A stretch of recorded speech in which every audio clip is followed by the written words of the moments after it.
Hey, BassGeek here, and we're going to talk about the shad spawn and my favorite ways to catch them.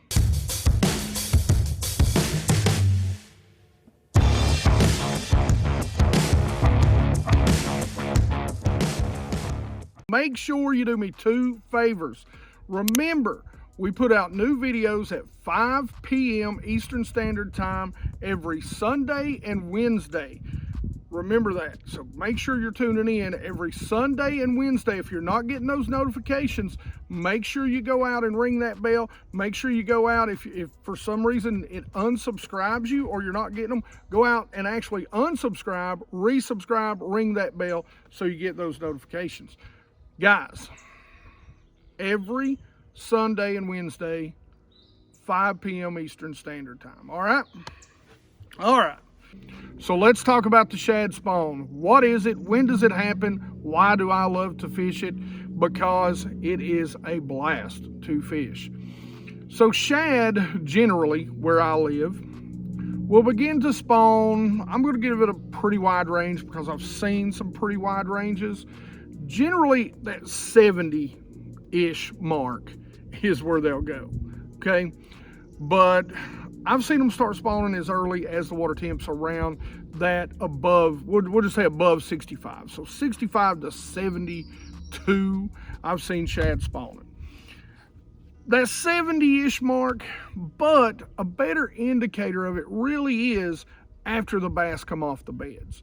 Normally, they're gonna start spawning right after that last big wave. So they'll start spawning, you know, a couple weeks after. But when you start approaching that 70-degree temp, that's generally when the shad, at least in my area, really start getting serious about pulling up on the banks at night. Yes, it does tend to happen at night and early morning.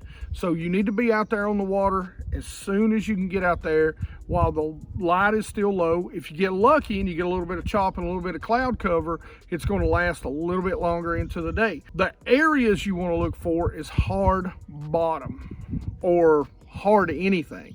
I've seen them against docks, floating boat docks, dock poles, hard rock, bluff walls, laydowns, logs. If there's a certain type of grass or reeds, they, you know, in a really grassy lake, they'll get up in those reeds that have hard bottom and hard, the reeds themselves are hard. Anything that's hard, they're generally going to pull up on. You can get in some marinas and you just see them by the thousands. A lot of times in the lakes that I fish, it's going to be those bluff walls, maybe those creek steep hard rock bluff walls, and a lot of times in the clear lakes it's done as soon as the sun rises, and the only way you can tell is you'll be going down a bank and you'll see just wads every 10 to 20 feet, just these small balls of shad. So, you know, you have to kind of find where in the lake they like to spawn, and they'll spawn at different times because in different lakes because of the water temps, of course, and the amount of sunlight that they're getting. When they do start spawning, when you get out there and you see these shad out there, the bass are going to be pulled up there and they're going to be feeding. It's a smorgasbord, you know. It's easy pickings for these largemouth and smallmouth bass to get up there and feed on these shad. I'm going to give you my top 5 shad spawn baits, and guys, for you guys that don't have shad, we're going to talk about the bluegill spawn in another video, okay? So I'm not going to leave you out. We're going to talk about we'll just call them the panfish spawn, okay, because they fit in a pan, right? We're going to talk about that in another video. Right now we're going to cover the shad spawn. So some of my favorite shad spawn baits, and you'll notice they're all white. That sticks out amongst the thousands of shad that's going to be there, and it is a great time for topwater. I'm going to start from 5 and go up. One of my favorites is the Rico popper. Guys, you know I'm a big fan of it. I love that bone color.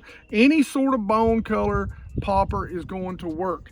Now, right along with that is going to be a walking bait like the Headin' Spook, the Zara Spook, whatever you want to call it. It's another bait that you can cover water fast with, because a lot of times what you're going to find out, you'll see huge areas where the shad are spawning, but the bass won't be in all those areas scattered out. They'll be grouped up, feeding in sort of wolf packs. So I like to cover water until I find that certain section or that certain area of the lake that the shad spawn's going on and be able to pinpoint those bass, which brings me to my second favorite. And yeah, it's more topwater. I'm going to group these together because they're a lot the same. These can get you huge bites, and I do use trailers. I take the skirt off. So a buzz bait, generally this is the 3-blade. It's what I've got with me because the shad spawn's not on where I'm at just yet. But the bigger blade, I like a big blade on my buzz bait this time of year. It stands out. I'm either going to put a toad, which generally I'm going to call up bigger bites. The good thing, like the Strike King buzz bait, is you're going to call up those big bites with that toad and that buzz bait. Secondly, and I've got a small one here, but I'm probably going to go with a size or two up. This is the 90. I'm probably going to go with that, you know, what is it, 100 anyway, to, you know, the bigger size. But you do want to match your hatch just a little bit. I like to go a little bit bigger than the shad with everything I throw.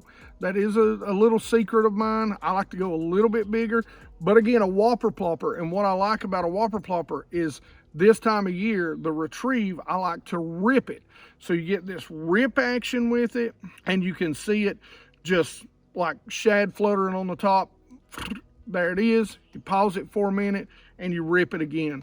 That really calls the bass up to the surface. Something else that I like to fish, and I like to move them quick, this one of them goes right with it, and again, it's topwater.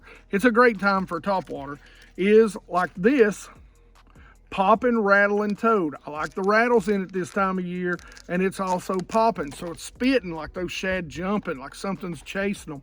Gets those bass attention. The popping toad from Fish Labs is a great one. Notice that color. And a regular frog, because again, you guys know I like to cover water. And I said it just a minute ago, I like to cover water. This will cover a lot of water, and look at that. It's called the Disco Ball by Booyah. It is a awesome shad pattern. It is great this time of year. If you need to mimic shad, I don't know that any color will do it better than that right there. When I'm working a frog, I want to be sure that I'm walking the dog around those shad. Now, sometimes you can really just work it fast, work it real quick, and then pause it because it gets those bass's attention like a shad fleeing on the surface. So try it both ways. Now we're going to talk about as the sun goes up and the shad maybe kind of pull off the banks. Now, if you've got live scope, trust me, there's going to be bass out there in the middle of that creek feeding on those shad. A lot of different ways to catch those. We'll talk about that some other time. Right now, you want to find any sort of cover.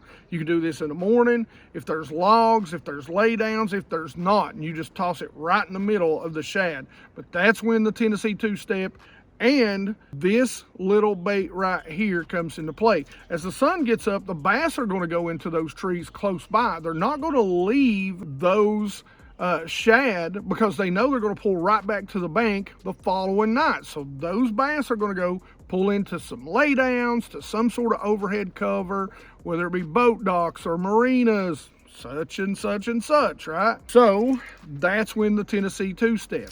This is when you want to throw it in there, let it sink to a certain depth, and just pop it twice. Never hitting the bottom. You're not hopping it off the bottom. You're swimming it back with that two-step sort of pop, all right? Just out of sight.